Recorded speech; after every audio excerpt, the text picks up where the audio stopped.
Oh, that's easy. Having the privilege and opportunity, if there's no surgery, to enlighten people for the ability to have a life they otherwise would dream is not possible, that I can actually make it happen for them. And on the day of surgery, I get super pumped up because I actually am rendering this care, and knowing that like in 6 months time that I'm able to actually restore them to what I like to say is like have them be whole all over again. You know, it's more than just the teeth. It's like an embodiment of these emotions that are intangible, a confidence, you know, a new demeanor of sitting upright. So it's just nice to see that journey start on that day. You know, there's two of them. I have two patients. One of them, he's kind of exactly what I had just mentioned previously, which is shoulders slumped, more on the meek side and very like just easygoing. He was embarrassed and he had an opportunity to try to get a job for promotion. Well, he had just got promoted. And he said he was just embarrassed to speak up. And I was like, hey man, I can do this for you. And when we delivered it, you know, he's a cool guy. Over the period of that time, he's standing more upright and more confident, and he's actually talking more during the appointments. And then he had this personality. He's a rocker type of personality, and he just started embodying more of that. And he asked for fangs on his teeth, something subtle.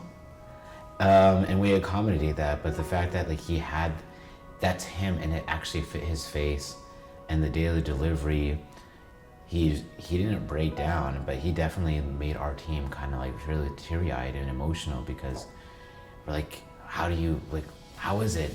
And he paused, and it was like a pause that felt so powerful. Was that he's like, this is the best decision I made in my life. You guys have no idea how much you changed my life.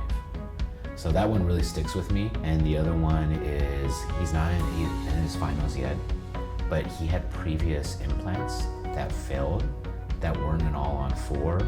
They were kind of like a snap-on denture, top and bottom, and they failed multiple times. And when he came in our consult, there was a sense of urgency of how much pain he was. He was miserable. I don't typically get that people are in pain, but you can just see the nonverbal expressions. And I got him numb, and I said that you're gonna need pretty more extensive procedure for this. And he was really appreciative that we're able to get him in that same day, because he put the plan to move forward with the option to fix it, and we removed the implants, and then within like 2 weeks we got him into our schedule to do it. And he's on his prototype to go to his finals, and he was just really, really, really appreciative that we were able to get him in and help him so quick in the time of need. What I wish most that patients knew before coming in is that implants are a great option, but it's not going to be exactly like their natural teeth. But also, it doesn't mean that it's not any less than a denture. It is like absolutely the best option. But I think sometimes we're really focus on what was before, and we really try to focus on things that we're familiar with. Implants are a fantastic option, but it will never replace what people were born with.